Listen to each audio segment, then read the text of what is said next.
Ladies and gentlemen, you're very welcome to the Royal Irish Academy Hamilton Lecture 2022. I am Mary Canning, I'm President of the Royal Irish Academy, and tonight's lecture is organised by the Royal Irish Academy with generous support from IBEC and from the Irish Times. We're really very glad you can join us on this rescheduled date after the event was postponed in October 2022. The Royal Irish Academy celebrates Hamilton Day every October. On the 16th of October, 1843, the great Irish scientist and then President of the Royal Irish Academy, Sir William Rowan Hamilton, discovered quaternions while walking along the Royal Canal from Dunsink Observatory to our building in Academy House. Each year, the Royal Irish Academy commemorates Hamilton's contribution to mathematics with Hamilton Day. We do this because Ireland has a rich history of scientific excellence that must and should be celebrated and recognized. Although we look to the past to commemorate Hamilton's achievements, this event is also an opportunity to look to the future and to recognize the next generation of great Irish mathematicians. Earlier today, we presented the Hamilton Prize to the top students of mathematics in their penultimate undergraduate year as nominated by their higher education institutions on the island of Ireland. We were delighted to welcome the recipients, their families, their friends, representatives of their universities, and members of the mathematical community to the Academy earlier this afternoon to celebrate this prestigious achievement. Many of those are joining us online this evening. Thank you to our sponsor, IBEC, for continuing generous support and for welcoming the Hamilton Prize winners to your building this morning for the masterclass. Mr. Danny McCoy and colleagues have joined us online this evening. Thank you also to our media partner, Hamilton Day. That is the Irish Times, who published an interview with this evening's special guest speaker in October last, on the occasion of Hamilton Day. Finally, and I am really delighted to welcome you all to the 2022 Royal Irish Academy Hamilton Lecture and to Professor Avi Wigderson from the Institute for Advanced Study in Princeton. Thank you so much, Avi, for agreeing to be our Hamilton lecturer this year and joining us online this evening. We are delighted to be able to hear your lecture, which we're really looking forward to listening to. I am now going to hand over to our chair for this evening's lecture, Professor Moira O'Neill. Professor O'Neill is a member of the Royal Irish Academy and a member of the Academy's Engineering and Computer Sciences Committee. She is the Regius Professor in Electronics and Computer Engineering and Director of the Centre for Secure Information Technologies in Queen's University, Belfast. Professor O'Neill's research focuses on hardware security and applied cryptography. So thank you, Maura, and over to you. Thank you, President Canning. So it's my very great pleasure to introduce this evening's speaker. Professor Avi Wigderson is a mathematician and computational scientist based at the Institute for Advanced Study in Princeton in New Jersey. So after receiving his first degree in computer science from the Technion in Israel back in 1980, he moved to the US to pursue a PhD in computer science from Princeton University before returning to Israel to take up a position at the Computer Science Institute at Hebrew University in Jerusalem. He then returns once again to the US in 1999 to take up a role at the Institute for Advanced Study, where he is currently the Herbert H. Maass Professor of Mathematics. Professor Wigderson's research interests include complexity theory, parallel algorithms, graph theory, cryptography, distributed computing, and neural nets. He's received numerous prizes for his work, including the Knuth Prize in 2019, the Gödel Prize in 2009, and the Nevanlinna Prize in 1994. And just 2 years ago now, in 2021, he shared the Abel Prize with László Lovász for their foundational contributions to theoretical computer science and discrete mathematics, and their leading role in shaping them into central fields of modern mathematics. So Professor Wigderson is a member of the Norwegian Academy of Science and Letters, the US National Academy of Sciences, and the American Academy of Arts and Sciences. He's currently on sabbatical in Israel, and we're delighted that he is able to join us online this evening to deliver the Hamilton Lecture 2022.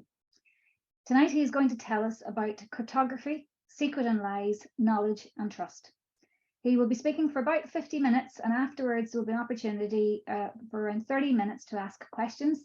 We would absolutely welcome your questions at any point throughout the talk. Please use the Q&A box at the bottom of your screens, and we will look to take your questions towards the end, or indeed in the middle, as Avi has allowed us to do as well, if that is something you wish.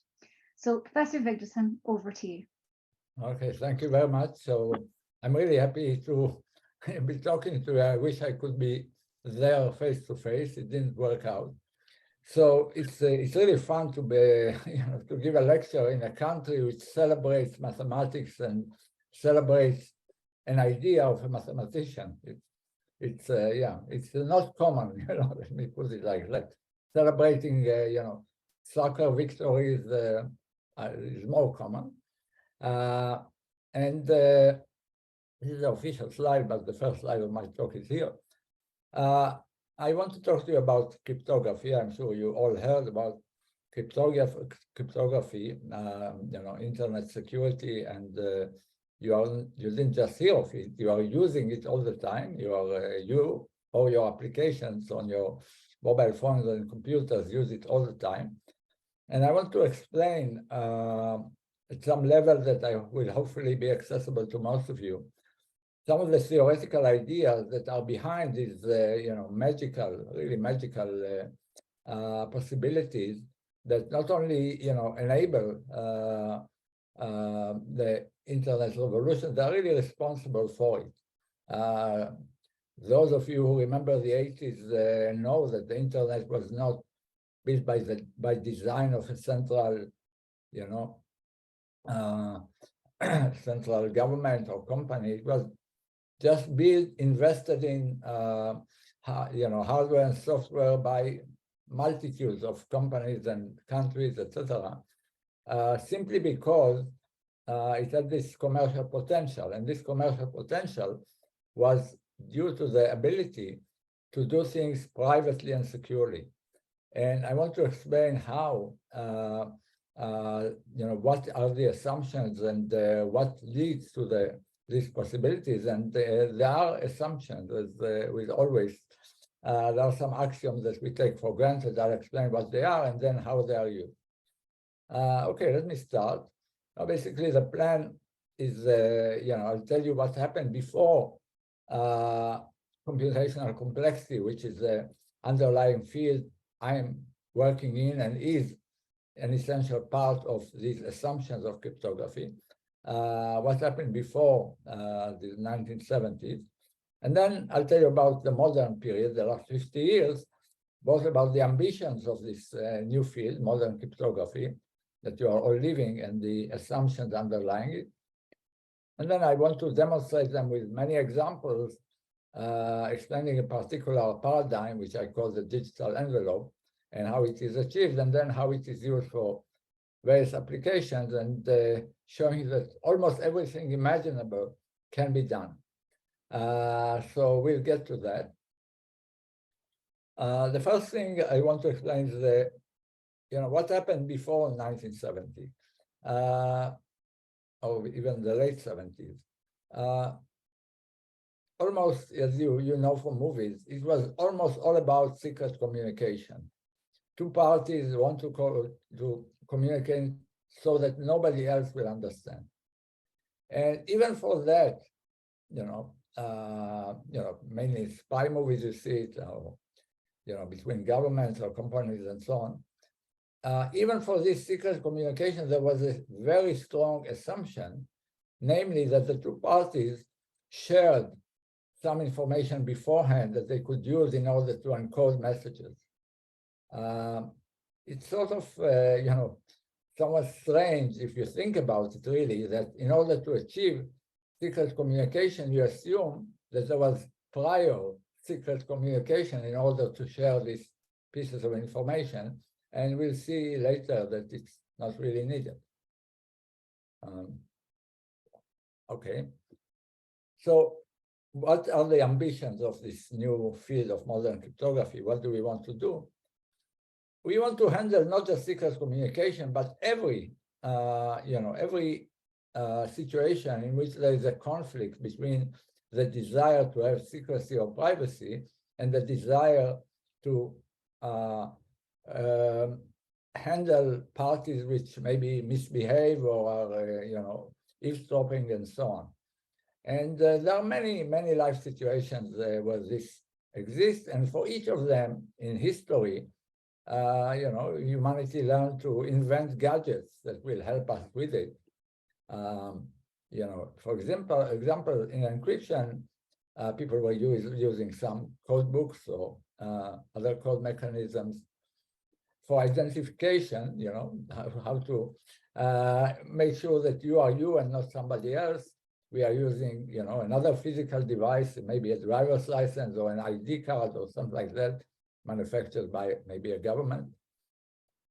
To transfer funds, we use, a variety of methods, like cash, all of different physical implements for different tasks.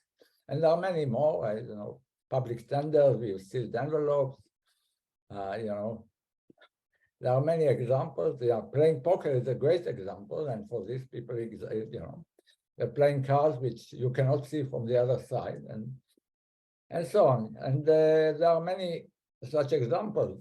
And the point of this lecture in the field of modern cryptography is that we want to be able to achieve all these tasks without using anything physical. We want to do it in a digital world where just communication happens between maybe computers, and we don't want to assume any trusted parties like governments.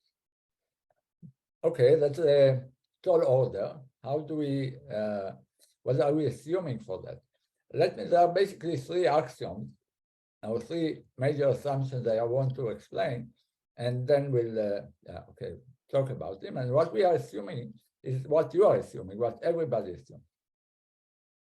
The first really basic one that I will just mention as the zero axiom is that everybody has access to randomness. Everybody can generate random bits or random dice rolls, or without randomness there is no cryptography at all. It's just impossible. There's no privacy, and so many times we talk about algorithms or procedures which toss crimes.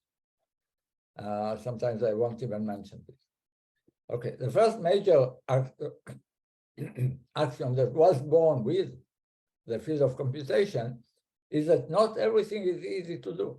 Some problems are hard to do, and we cannot do them. There are applications which we would love to have on our phones that are impossible because we don't know how to do them efficiently. So what we assume that everyone in the world, with any computers they have, cannot solve all problems. Everybody participating is somehow limited computationally, cannot solve hard problems. That's essential. And as a consequence, only things that can be done efficiently are actually going to happen. The rest are impossible. That's the first axiom. The second, so let me tell you a bit more about what I mean by efficient and inefficient, what I mean by hard and easy problems. I'll give you two examples that you are basically familiar with. Here's an easy problem. Easy problem is multiplying integers. If you want to multiply 23 by 67, well, you may be able to do it in your head, but it's really easy. And it turns out to be easy even if the numbers you want to multiply have 1 million digits. The computer will do it in a fraction of a second. So the reason for this is that we have a good algorithm, a good program, efficient program that the time it takes scales very, moderately with the data size. These we call easy problems. What's an example of a hard problem? Well, suppose you want to do the opposite. I give you the outcome of this computation, 1541, and I ask you to factor it, to find the integers that if you multiply them will give you that number. So that's really the inverse of multiplication.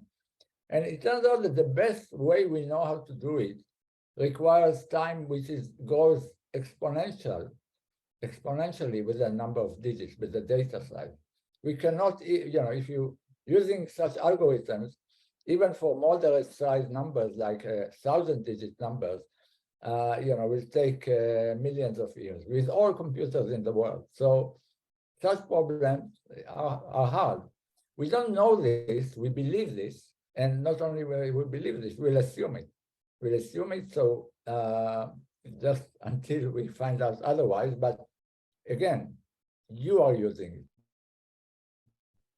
it. Computers are using all of cryptography, are using this and similar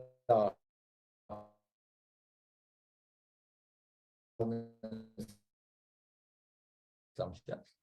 So it will be assumed that this problem or related ones are difficult. So, and hard problems exist. I want to explain how. And here are these two axioms. How can the existence of belief that this is difficult enable something that looks like generating secrets? So here's the idea. You have two pieces of data. On the left, you have two prime numbers. Let's call them P and Q, like 23 and 67 and before. And on the right side, you have their product, like 1541. And information theoretically, one determines the other. If we knew one, if we knew the pair, we knew the product. If we knew the product, we know the pair. But from a practical point of view, one direction is easy to do because it's multiplication, and the other one is impossible to do for large numbers. At least we have no efficient way of doing it. So you can think of it as on the left, you have information in the open, you see them, that maybe is your secret, the two prime numbers. And what you are revealing is the product, which is like the same numbers hidden in a closed envelope that only you know how to open.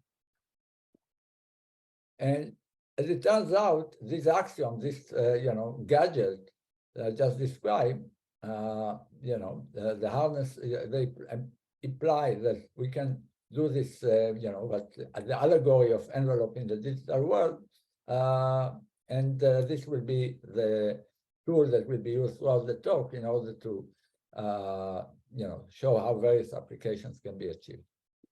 We don't have to use factoring or multiplication. In particular, the general notion that something that is easy on one direction and hard in the reverse, some function like multiplication, which we can call E for encryption, is called a one-way function in the jargon. It's easy one way. And it's not hard to believe that things like this exist, even if you are not, a mathematician. Is that in nature, there are many things that are, very similar. So this was multiplication. If you break an egg and make an omelette, that take you a few minutes. If you wanted to reverse this process and create from the same molecules, maybe the egg itself, it would be more difficult. This in particular, those who know physics can think of one-way functions and being an analog of the second law of thermodynamics, which makes this reverse process so difficult to do. Anyway, we have our assumption, and now I want to tell you what it guarantees. This is originates from early 80s, breakthrough paper of Gödel and Mikali. I want to stress that they were PhD students at the time. So, those of you who are maybe in the audience who are doing their doctorate can be inspired. the fundamental paper that really created the field formally as a mathematical discipline. It turns out that if we have this one-way function, we can create this digital envelope. Basically, it's written, you want to hide X, you publish E of X. And these properties of this envelope clause, this envelope, is that you can insert, anybody can insert any secret into an envelope. It can be even one bit. It doesn't have to be, some long sentence. On the other hand, no one else can compute the content of it, even a tiny bit sliver of information from this envelope. You see nothing. It's completely opaque. I, who created the envelope, cannot later change the content of the envelope. Since I published E of X, I cannot later tell you it was, E of Y. It's impossible. And finally, at the end of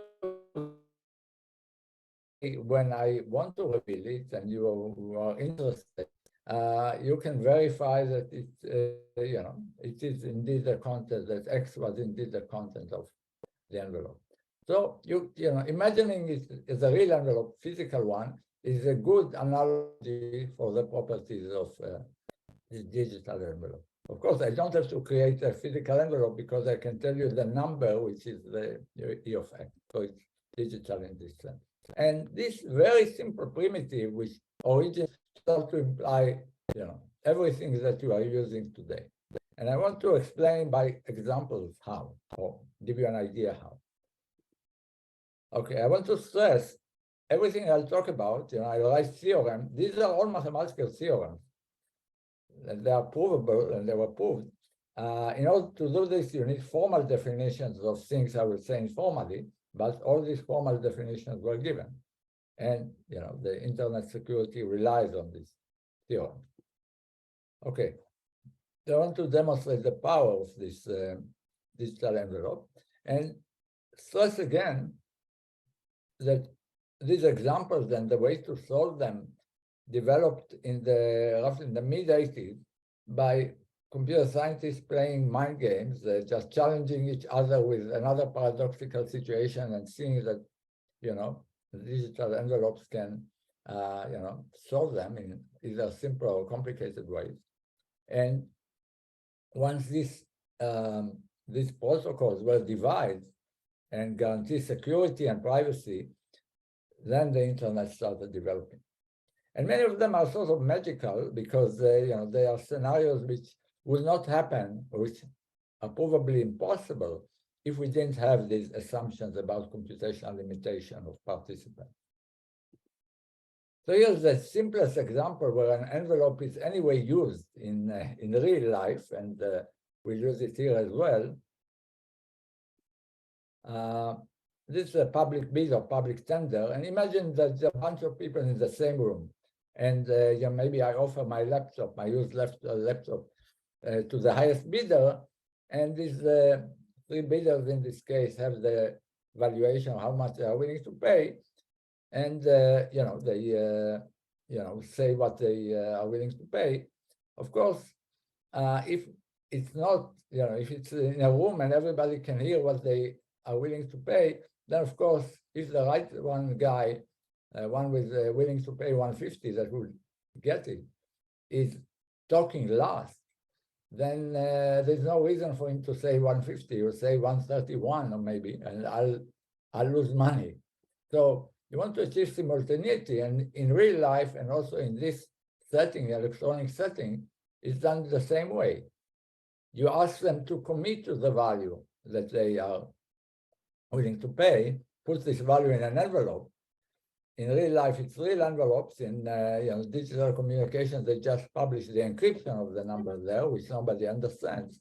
And then you ask them to reveal the content. And as we discussed, nobody can change the content of the envelope.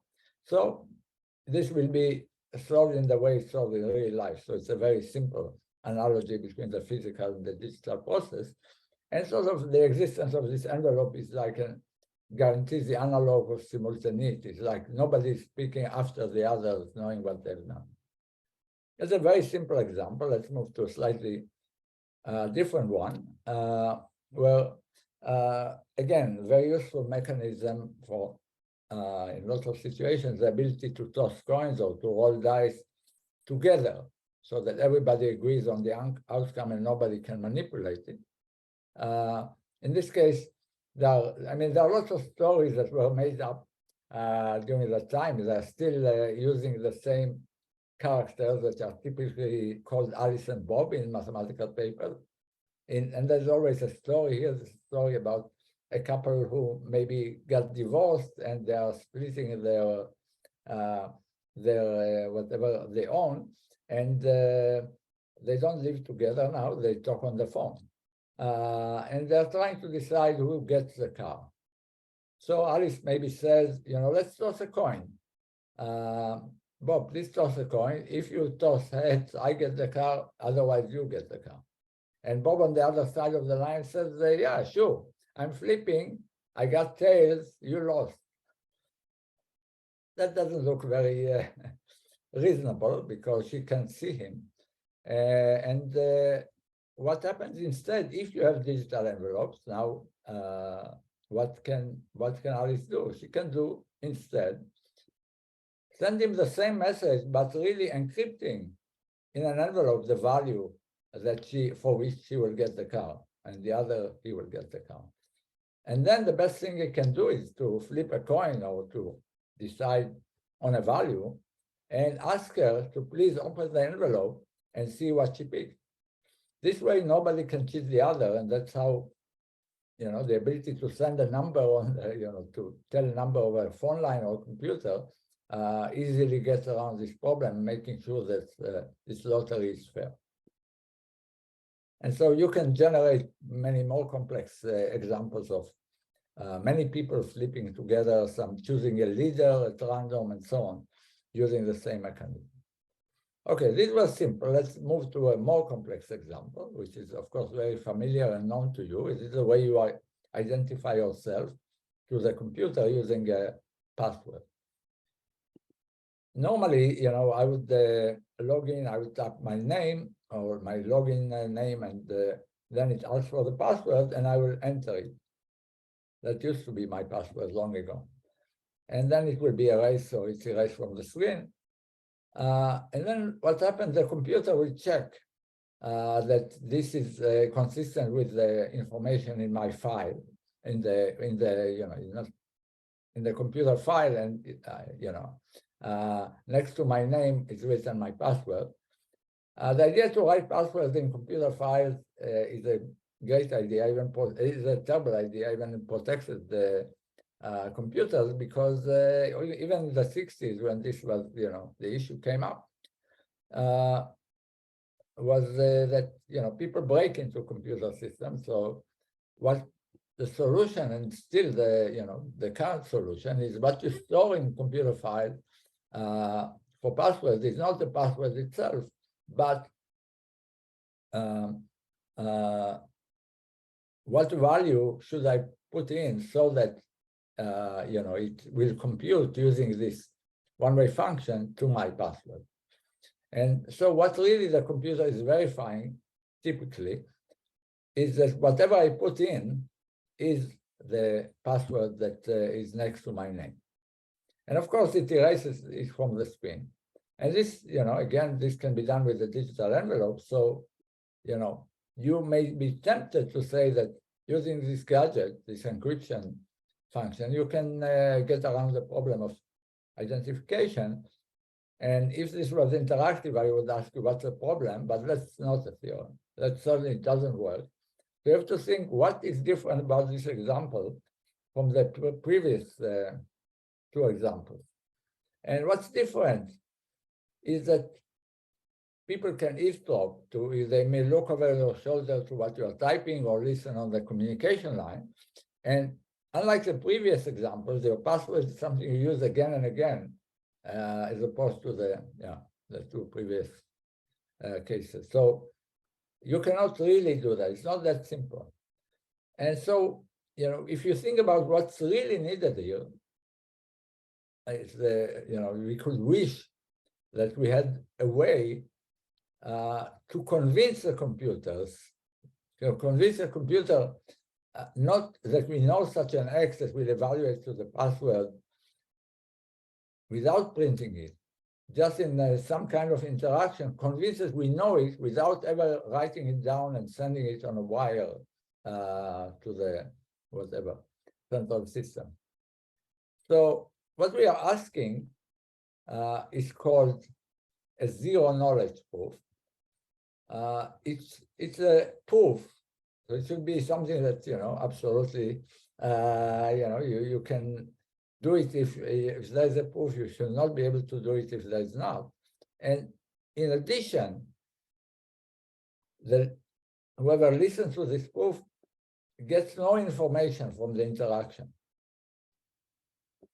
This looks pretty ridiculous and impossible, because you should think about the last time you convinced anyone that you know something or to believe something without giving them information. So it looks on the face of it contradictory. So let's explore it further. I want to give you first one example where it is extremely useful. There are many examples, and I'm sure you can make them up. But if you're in academia, if you are a mathematician, and your reputation and promotion are determined by what you can do, what you can prove, then the following situation is, maybe an amusing example. Again, Alice and Bob, maybe Alice is a junior mathematician claiming she can prove the Riemann hypothesis. I'm picking the Riemann hypothesis as a running example of a famous, maybe the most famous mathematical open problem. So she claims that she can prove it to a famous number theorist who maybe is also the chairman of her department, who's pretty shocked because he also worked on it all his life. And said, yeah, let's see the proof. So normally, in interaction between two mathematicians, this would be, something that may bore many of you, in which they engage for an hour or a day or several days by telling Alice tells the details of the proof with all the parts of it, all the lemmas, all the definitions of the proof. And eventually, that's how you check, or how somebody else checks a proof that was found by someone. And in the happy cases, which is a normal situation in mathematics, if there was a proof, the other side is convinced, and there's a happy ending. But you can imagine that some people, especially proving something so famous, may be paranoid that if this other guy is bad, it's you say, wow, that's a great proof, and then rush to publish it. Or you can imagine worse scenarios, and you don't want that. Alice certainly don't want to be in a situation that something she discovered is credited to somebody else, and that's the basic issue of copyright in all areas. You want to own what you invented. Of course, it would have been great if she could prove it in zero knowledge. She could just prove to Bob that she knows the proof without him having a faintest idea what the proof is, but he will be convinced. So we have this paradoxical notion, and a bit more formally, what a zero knowledge proof is an interaction between two parties, Alice and Bob. Alice claim, there's some claim, it can be of any nature, and Alice wants to convince Bob that she has a proof of it. And in order to do this, they interact for a while, and then Bob decides to accept or reject. And like in any proof, you want, if the claim is true that Bob is convinced, he accepts this, and as we said, learns absolutely nothing about, beyond being convinced, he knows nothing about Alice's proof or anything else he didn't know. And if the claim is false, then Bob would not believe Alice. Now, in our world, I said we use randomization all the time. This would be a randomized process. In particular, there may be a tiny probability which we can make arbitrarily small, 1 in a billion, 1 in a trillion, 1 in, the life of the universe, seconds, and so on, that she will fall in, but that can be again made arbitrarily small. So that's a zero knowledge proof. This is in the seminal paper of Gödel, Mikhaili, and Rakov, same first two guys from '84. They propose this, definition, and now the question was, which statements, which claims can have such a paradoxical proof, because it looks pretty impossible. As it turns out, a couple of years later, together with Goldreich and Mikhaili, we were able to show that in fact, it is always possible. So the theorem, mathematical theorem, is that everything that is provable at all can be proved in zero knowledge, can be proved without giving a shred of information about the content, still being convincing as if you showed the whole information. So you have to digest this. It's sort of hard to believe, and on the other hand, if it is possible, it's clear that it should be useful. I want to say first why it is, why it is true. I want to give you a glimpse into the proof, and actually I show you quite a bit of detail. It will be the bulk of what we have time left. We'll see what else we can do afterwards. I want to show you how you can prove something like this. How can Alice convince Bob that she can prove the Riemann hypothesis without giving him any information about the ideas she used? It will have two parts, this proof of this theorem. First, I want to show that certain type of claims that don't look mathematical like the Riemann hypothesis, certain type of claims have zero knowledge proof. They look like toy problems. But bear with me. I want to first show you how one can prove in zero knowledge that a map can be colored with three colors. Map coloring is something you find in geography book. You want to have a map with countries, there are boundaries between them, and just for the pleasure of the eye, you want that adjacent countries will get different colors. Some of you may have heard about the four-color theorem. It's a very famous theorem from the 60s, saying that any map can be colored, legally this way with four colors. But with three colors, some maps are three colorable, some are not. So it's a non-trivial claim that a map can be three colored.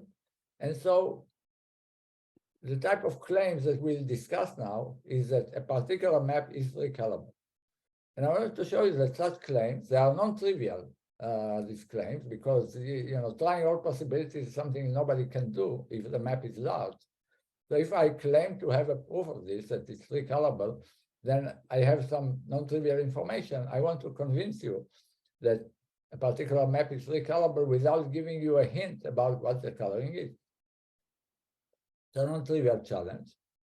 And we first show that this is doable in zero knowledge, and let me tell you roughly how.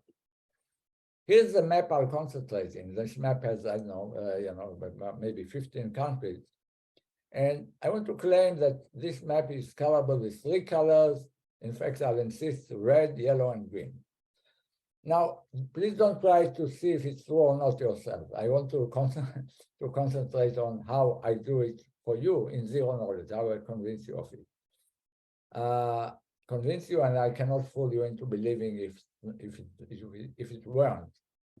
Okay, so I marked these different countries with letters from the alphabet. Now here's a very crucial observation. If I really have a three coloring of this map, then I have already six colors. Why six? Because even look at this simple map with three countries.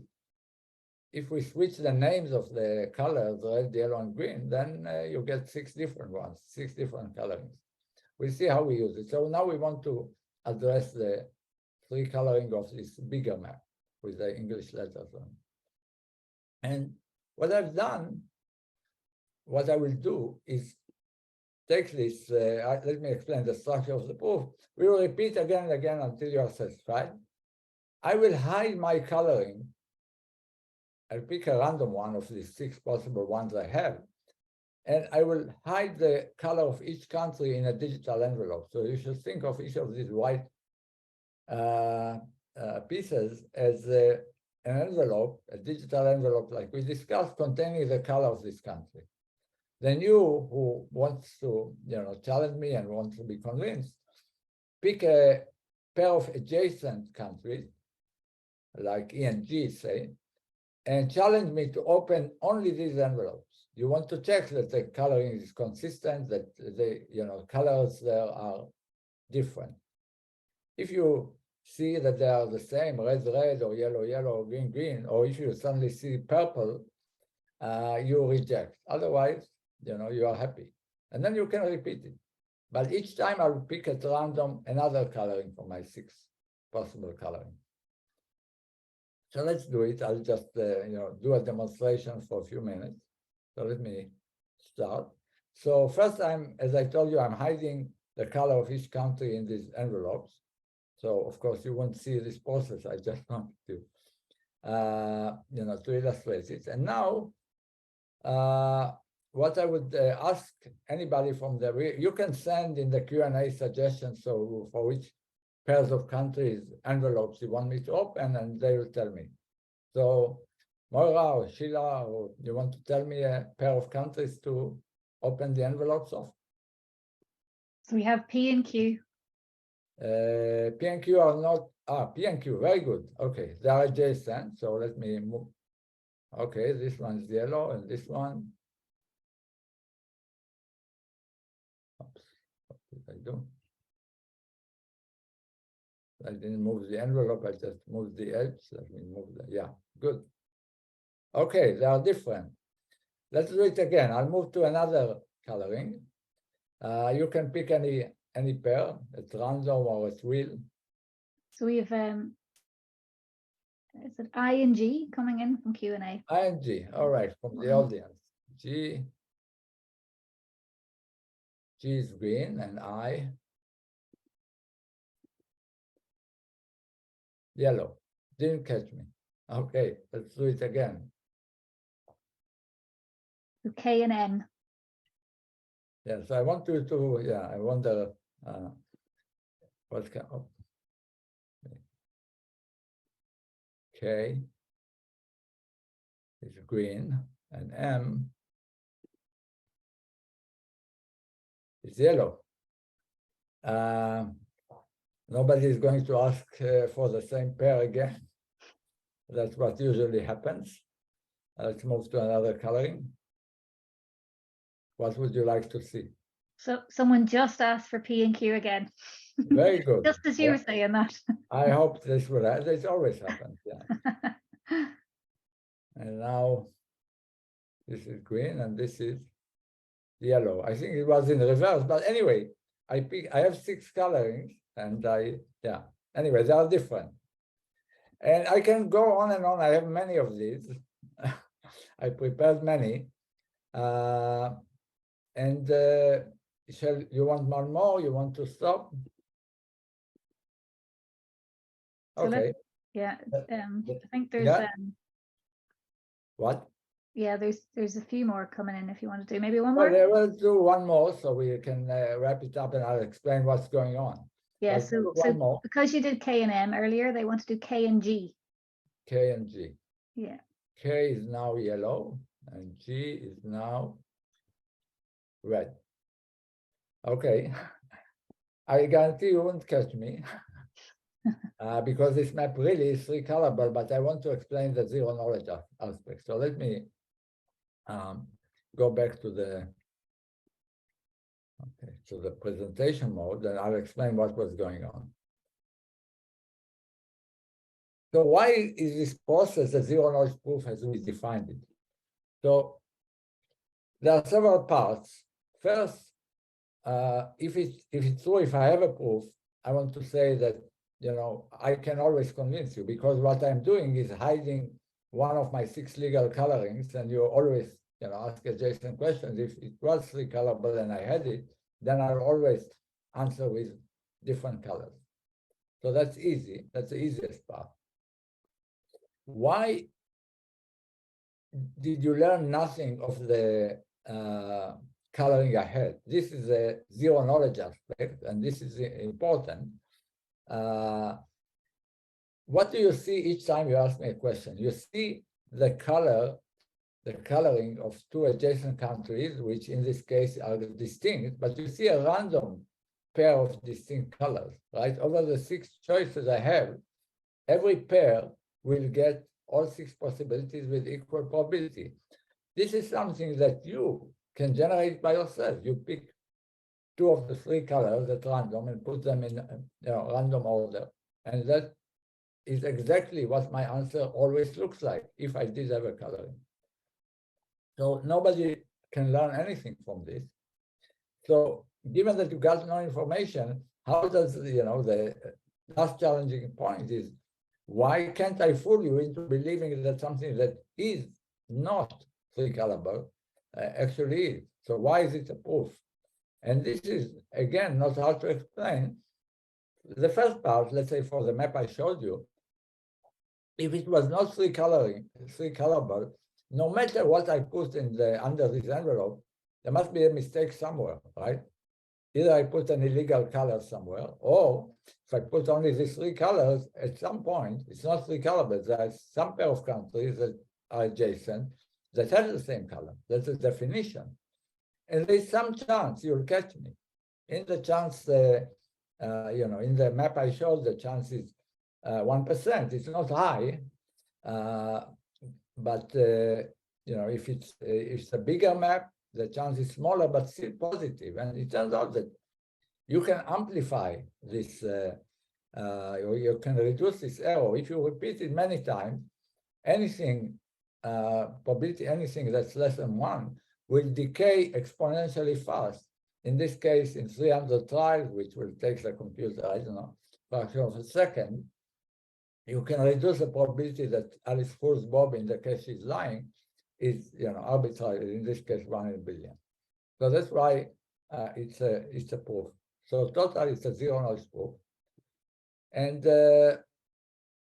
why was it digital? Because, it was, it's my computer screen. Anyway, we didn't really use envelopes. All these envelopes I was talking about will be digital envelopes. I'll just send numbers which are scrambling the real names of the colors.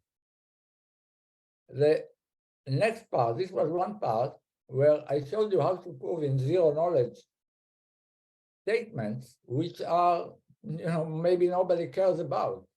What about the Riemann hypothesis, or really important, claims that people have about,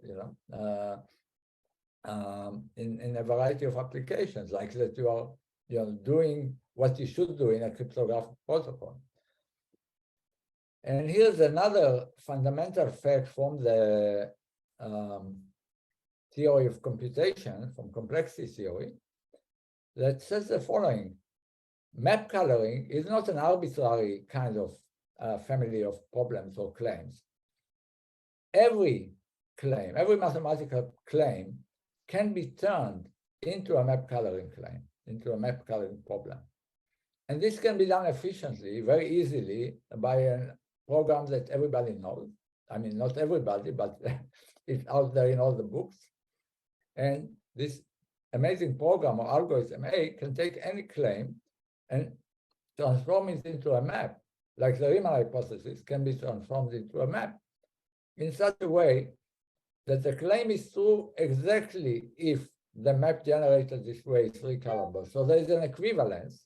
And moreover, if anybody has a proof of the claim, the same algorithm will translate it into a three-coloring. So only if you have a proof, you can generate the legal three-coloring. Otherwise, maybe you can't. And because of that, this is it's a famous result, the NP completeness of three-coloring by Cook, Karp, and Levin. And this algorithm is a dictionary that proves that this is an NP complete problem. I'm not going to explain it, but somehow magically, three-coloring is a universal problem. It captures all possible claims. And this existence of this algorithm allows you to translate any mathematical claim to a map coloring claim. And for that, we already have a zero-knowledge proof. So that's the combination gives the result. I want to give you, I have 10 minutes or maybe 5. I want to just give you one example, which is sort of universal about the power of this type of paradigm of zero-knowledge proofs. If you have this, well, we show that if you have a proof, you have a zero-knowledge proof. Now I want to show you how you can use it to design, in general, fault-tolerant protocols for any problem. The idea is simple. I'll do it rather quickly, but a protocol, a cryptographic protocol, is just a prescription. It's like a distributed algorithm. It's a prescription for the different agents participating, what they should say in different times.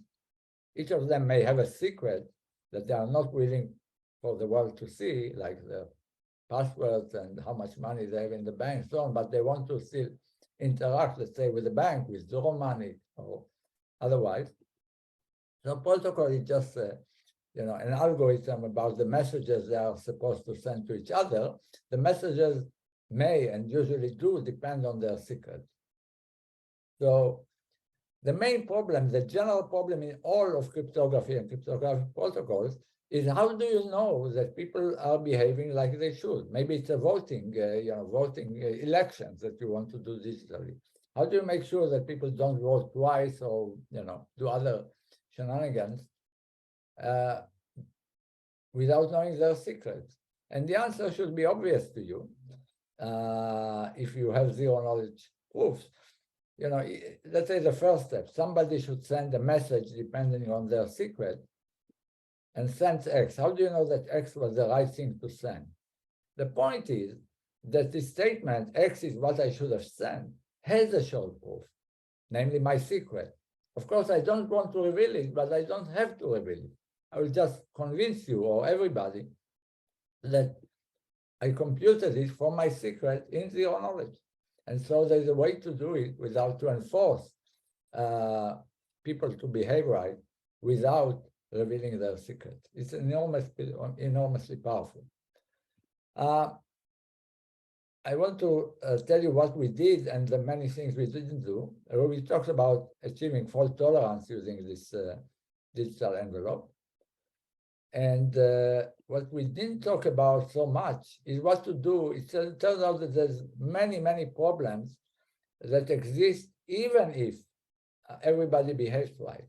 Because if you think about elections, even if everybody votes once but digitally, and we assume no trusted party, so parties should completely by themselves find out who won the election. How do you do it? How do you, implement something like this, the joint computation of an outcome of a complex function based on the secrets of many people without anything leaking? So we didn't touch that, and we will not because time is up. I want to just move to the summary slide, and then I can tell you lots more in the question and answer period. So let me just go to the conclusions.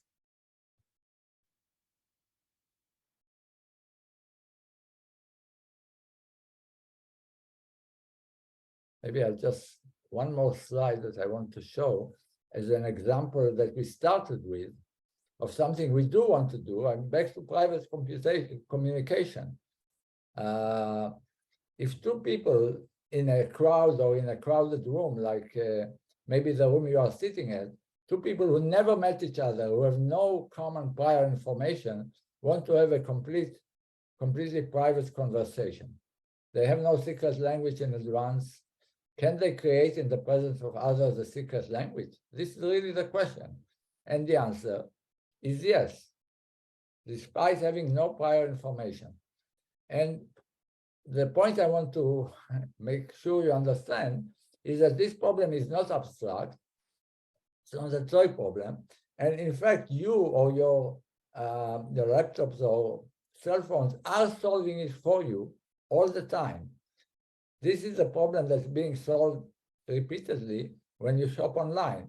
When you shop online from some store, you never met, I don't know, from Amazon.com, you never met them. They never met you. You are a new user. Nevertheless, there is some protocol which happens, which enables you and Amazon to create a language in which later you can pass your, I don't know, credit card number and be assured that nobody even listening on the line can know it. This is done under the same assumptions that we discussed so far, and more complex things that I will not tell you about now are done using the same axioms. That's what enables, basically internet commerce. So jumping to the conclusions of the summary, what we have seen practically any environment set of demands, playing poker game on the telephone, for example, which was one of the original toy problems, can be done digitally without any physical implement in a way that's both private and secure. Assuming these two axioms that we had, players, agents are computationally bounded, they cannot solve hard problems, and hard problems of a certain nature, one-way functions like factoring exist and are, like factoring is difficult. We saw that randomness, or at least I told you that randomness is essential in cryptography. I told you that computational complexity, basically these axioms, are essential. It's also remarkable, we tend to believe, everybody dealing with computers and programming them and creating applications, that easy problems are really what is useful. I mean, all the problems being solved for us on computers are problems that people found efficient ways to solve. So these are the easy problems. From the point of view of cryptography, you can see also that having problems we cannot solve is useful to create, this privacy and internet commerce and blockchains and digital currencies and all this stuff. And finally, the point I started with, all of these applications started from a theory, a mathematical theory. And this is a story of lots of other areas in computation and in the sciences and in engineering. Sometimes you had an idea before, the idea, definition, mathematical proofs, and only then could you implement them. This is one of the, I would say, the greatest success story of mathematics. And there's much more I didn't tell you about. Let me finish with the advertisement to my popular book. It's semi-popular, I should be cautious, undergrads can read it. It's an invitation to my field, computational complexity. Talks about cryptography, talks about the axioms, talks about many, many other things that are part of this amazing field of the theory of computation. And it's free on my website. You can also buy the hardcover, but you don't need to. Thank you very much. Thank you very much. First of all, thank you, Maura, for chairing and for hosting that. Avi, I would like to thank you very much for an excellent presentation. I cannot pretend that I understood much or any of it, as I come from the opposite side of the academy, which is literature and humanities, but it was nonetheless fascinating. And we are so delighted that you were able to give it to us tonight and to be with us online. I know how late it must be in Israel. So just want to say thank you again. Thank you from the students who you talked to this morning, and from my conversations with them this afternoon. I know that they found that really very interesting and enlightening and encouraging. So thanks to everybody also online for joining us this evening, to our sponsors, IBEC, and to our media partners, the Irish Times, for supporting our Hamilton Day, our belated Hamilton Day celebrations. So thank you all again and good evening. Bye-bye.